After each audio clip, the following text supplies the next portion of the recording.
Let's try that again. I was just live and I got cut off because of my horrible internet. I'm using a hotspot on my phone, so I apologize if I get cut out again. I'll just try it on a different day or when I get a new Wi-Fi in my office. So what are we talking about today? My name is Rika Pearl. I'm a licensed professional counselor in the state of Colorado. Just because you're watching this does not mean that we are in a therapeutic relationship.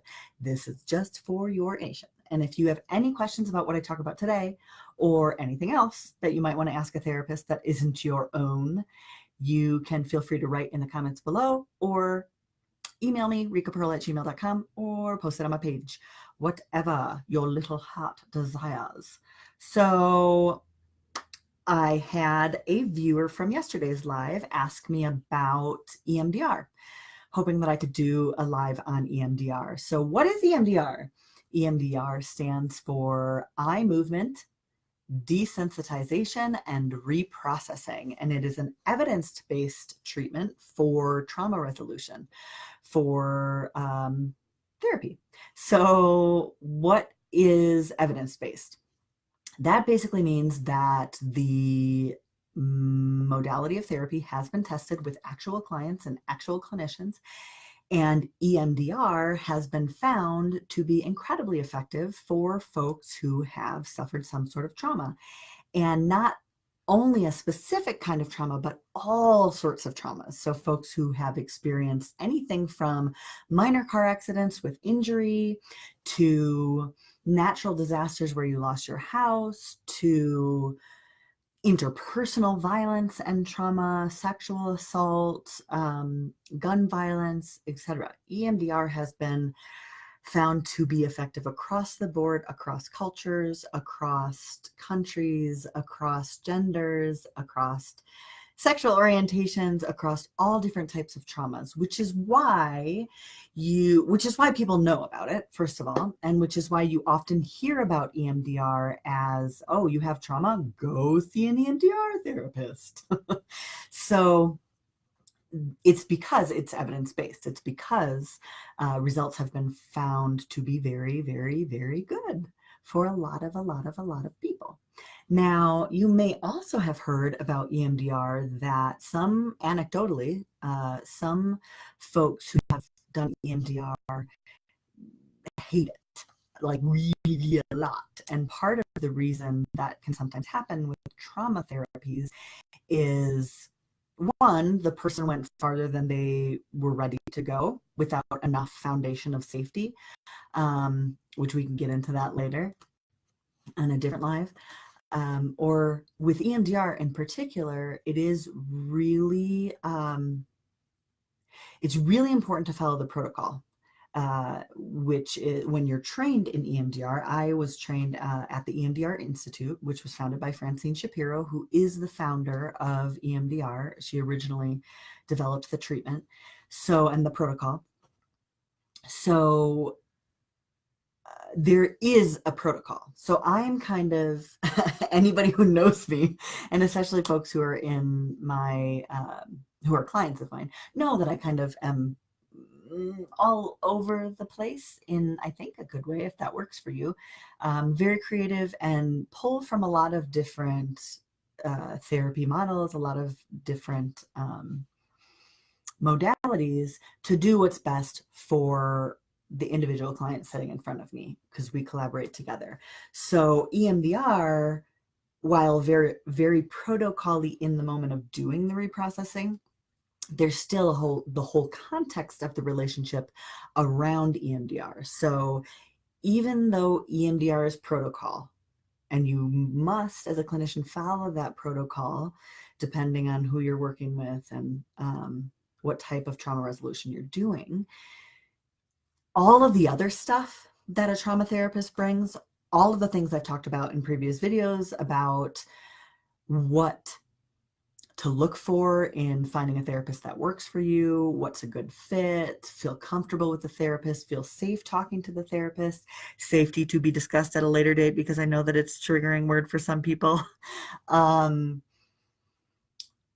of that still applies, right? So although there have been studies and success found with using EMDR in a time-limited way with a therapist that the client doesn't know very well. My bias as a trauma therapist who works with complex trauma and interpersonal violence is that is not going to, for the majority of cases, that is not going to be the case. You still need, especially for folks who have suffered interpersonal violence, sexual assault, incest, those complex traumas, you still really need that therapeutic relationship. I would argue you need it no matter what, but you, especially with those things, you still really need that therapeutic relationship. Because otherwise, what can happen with EMDR is that if you don't feel safe in the therapeutic relationship, and then you start going, if you're even able to go that deep when the EMDR starts, that will feel really unsafe outside of the EMDR. And if you do have a lot of complex trauma, all of that stuff can and does get triggered. I mean, that's a piece of EMDR, is bringing that stuff up. And if you don't have the foundation of the safety and you don't have the resources to cope with bringing all this stuff up, you'll be flooded, which is not therapeutic, is not a therapeutic window. It's overwhelm rather than healing, and can be re-traumatizing. So that's why I say you still need the therapeutic relationship, even though, hi Allie, even though the modality is effective on its own, it can be dangerous and re-traumatizing if you don't have the relationship. So what is EMDR? Again, it stands for eye movement desensitization and reprocessing. So once you've established the rapport and the therapist is a qualified and trained EMDR therapist, then they will set the stage to see if you're a good candidate for EMDR. They probably already know, through their clinical judgment, but there will be things like the dissociative experiences scale, which is a brief assessment that measures, wow, sometimes you just lose a word, right? that measures a client's experiences with dissociation, or the severity to which they dissociate. Is it just about somebody's angry at dissociation? Is it just about they zone out when they're driving home from work? Or is something more intense going on where they are not remembering big chunks of days, right? So dissociative experiences scale a clinician might use to assess readiness for EMDR. There's also an EMDR readiness questionnaire, which is an ERQ for short. And that is really effective. It assesses for things that therapists maybe wouldn't necessarily ever ask you otherwise, but are important to know for EMDR, like, do you have a history of seizures? And are you pregnant? Do you have a history of fainting? Do you wear contacts? These kinds of things that you might not even think to tell your therapist either. So that's why some of these questionnaires might be necessary. Therapists will always do informed consent. So we'll talk to you about what it means to do EMDR, what might come up, what kinds of coping and safety plans do you want to have in place in case you do feel overwhelmed? What is the therapist policy for you contacting them outside of your session? Some therapists are adamantly opposed to any kind of contact out of session. Some therapists, and oftentimes the protocol in EMDR calls for having some sort of ability to contact your therapist or other clinical support outside of those session hours, especially within the time period between when you do EMDR and when you come back for the next session. Because especially if you're new to EMDR, that can be a really intense experience to have this reprocessing stuff going on, okay? So those types of things they'll go over with you. Then when you get to the EMDR protocol itself, and again, let me just do this little disclaimer, we're not in a therapeutic relationship just because I'm giving this talk on EMDR. So this is not therapeutic advice. I don't know you. um, you'll go through, you usually have a session before you actually start the eye movements. And we'll get into what eye movements are in a second. You'll usually have a session where you set up the your targets. So that might look like, there are a couple different, totally within the protocol, ways that this might look, but one of the ways that might look is you find some targets, so like an event, or in some cases a self-limiting thought that you have, like I am unworthy or unlovable, something. It's a negative cognition, we call it in EMDR. And usually, though, you're dealing with a specific event or a specific memory or a specific relationship, right? So you set up the target, you set up an image that reminds you of the target, you set up the negative cognition, where what you think of yourself when you think of that thing, and you rate your level of disturbance when you think of that thing, and you come up with something that you would like to think about yourself when you think of that thing. Like, how would it look if it were ameliorated? How would it look if it felt better, right? Because you're not going to take away the past. EMDR is not about erasing the thing that happened. It's about changing your relationship to it, processing through whatever it is you need to feel so that you can start living your life fully again. Ideally without the trauma symptoms. So you set that up, and then you set up how valid that thought is about yourself now without having reprocessed yet. And so then you have this is where the protocol comes in, right? Like, your therapist will write all this stuff down. I type it because I don't want to waste the paper, but your therapist will write all this stuff down and will set up how you're going to do the BLS. BLS is bilateral stimulation. It just basically means exactly that, stimulating both sides of your brain throughout the process. BLS is the thing we think that makes EMDR so effective, stimulating both sides of your brain. So most of the studies, at least that I'm familiar with, there may have been more now, and some of our EMDR clinicians out there can write in the comments if you know of more studies, but most of the studies that I'm aware of have studied the effectiveness of EMDR with the bilateral stimulation through the eye movements, hence the name of it, eye movement desensitization and reprocessing. And so you'll do eye movements. That's what the actual reprocessing session will look like. But in the setup session, you'll set up what kind of BLS you're going to use. So are you going to use eye movements, which can be used with a light bar? I have a light bar in my office.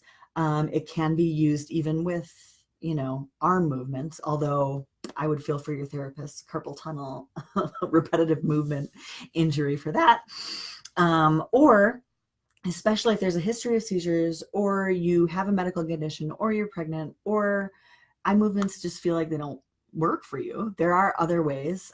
There's tapping. So you can't see me, but I'm tapping both my knees. And now that is not the same. Doing EMDR with tapping is not the same as the tapping solution, which is the emotional focus therapy, I think. Yeah, it's not the same. So it sounds the same as that. There's buzzers that you can hold in your hand, and it goes buzz, buzz, buzz, buzz, buzz in each hand. Sometimes if clinicians work with kiddos, which y'all know I don't do, but if a clinician works with a kiddo, sometimes they put it in their socks, which has been found to be effective. Or you can also do bilateral stimulation with music. So sometimes folks, it's too overstimulating to have the eye movements and have your eyes hurt or something when you're doing that. And so you have earphones that you put on, and it goes. You can do music, you can do beeps, I think it is. Allie might know. Yeah, so all of those different bilateral stimulations, and then you set up in that setup session how you're going to do that, which one of those you're going to use. And then the following session, usually, unless you do the targeting really quickly, the following session is when you would actually start the reprocessing. actually start using whatever bilateral stimulation you and your therapist have chosen, and with that target. And there is actually, guys, not a lot of talking. I mean, it's not the same as talk therapy. It's not the same as processing. You've probably done some of that before you get to the EMDR. But once you're doing the reprocessing, it's really about the eye movements and the therapist once in a while stopping you, helping you reground. They'll ask you to take a breath, inhale and exhale. They'll ask you then, what are you aware of? And the practice for you is just saying what you're aware of. That's called tracking. The therapist wants to track where you are to make sure, number one, you're still present, you're not dissociative. Because if you're dissociative, it's not healing, it's re-traumatizing. So you want to be present in your body, and you'll be able to just be with whatever comes up, let whatever happens happen, and you talk about, and you just say whatever you're aware of. So whether that's a thought, a body sensation, an experience, a whatever. There's not, the therapist guides the process. There's not really much you have to do except be aware of what you're aware of. There's always the foundation first, where you've set up all of what your safety plan is, what your safe place is, how you're going to come back and calm yourself if you do get overwhelmed after the fact, or yeah. And then there's always the option of stopping, like holding up your hand and stopping to tell the therapist, hey, I can't do this anymore. Now, what your therapist will prepare you for with each other is that with trauma and trauma therapy, it is really important to have a self-awareness and to set that foundation beforehand, because there's a very slight difference that is actually a really huge difference between being really super duper uncomfortable and feeling really awful, but still needing to go through it so you don't get stuck in it. Because you have to feel the things in order to reprocess it. You have to feel them in your body and shake them out. Look up Peter Levine, Somatic Experiencing, or Waking the Tiger, or In an Unspoken Voice, for more information about why you need to let your body shake. So there's a fine line between that and becoming so overwhelmed that it's not therapeutic, that it is re-traumatizing. So the stop would be appropriate for if you thought you were on the way to re-traumatization, not because I'm just super, super, super uncomfortable. Of course you are. It's trauma therapy. So any questions about that, you would want to get really clear with your therapist about, which is why the relationship is important, because oftentimes the therapist will be tracking you. I mean, all the time, the therapist will be tracking you. And if they know you better, the better they will be able to track. So EMDR sessions will end one of two ways. Either time runs out and the therapist brings you back to the present moment, helps you ground. That can be with the safe place that you've already set up with them before EMDR. That can be in other ways that you guys have found to be helpful for grounding. I generally in my practice do use safe place. I also, sometimes we call it something different because the word safe can be triggering. I also use grounding in the present room. So grounding in the present moment in the room. So grounding in the space that's actually around you with all of your five senses. And I generally guide that right after EMDR because it's important to get regrounded. We make sure that you're able to drive afterwards. And if you're not, we set up a plan for that. And that's one way. So target is unfinished, but we ground you, you go home, we set up the plan for what you do if you get overwhelmed. That also includes a TICES log. A TICES log stands for trigger, image, cognition, emotion, and sensation. More on that later. And the other way an EMDR session ends is with the target having been reprocessed, which means it's desensitized, which means you no longer feel the crap when you think of it. Like, it's the target is reprocessed, the target is done. Depending on the target and depending on how sure you are and depending on how much time there is, we might close it out entirely there if we have the time to do the ending, or we might say, okay, that's where you are now, let's ground you and come back next session and make sure that it is still desensitized. Does that make sense?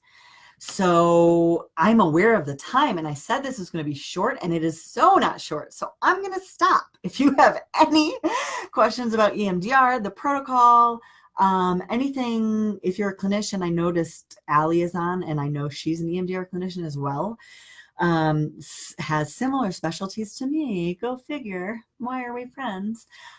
So if I miss something like glaringly obvious because I talk a lot, feel free to write it in the comments. I want folks to be educated as much as they can. And obviously, a phenomenal resource is the EMDR Institute, which you can easily find by Googling it or whatever search engine you prefer. Thank you all for listening to my talk about EMDR. Give me your questions. I will see you probably next week. And I gotta find a way to click this off that doesn't look so awkward. So I'm gonna dance while I do it. Dun, dun, dun, dun, dun, dun, dun.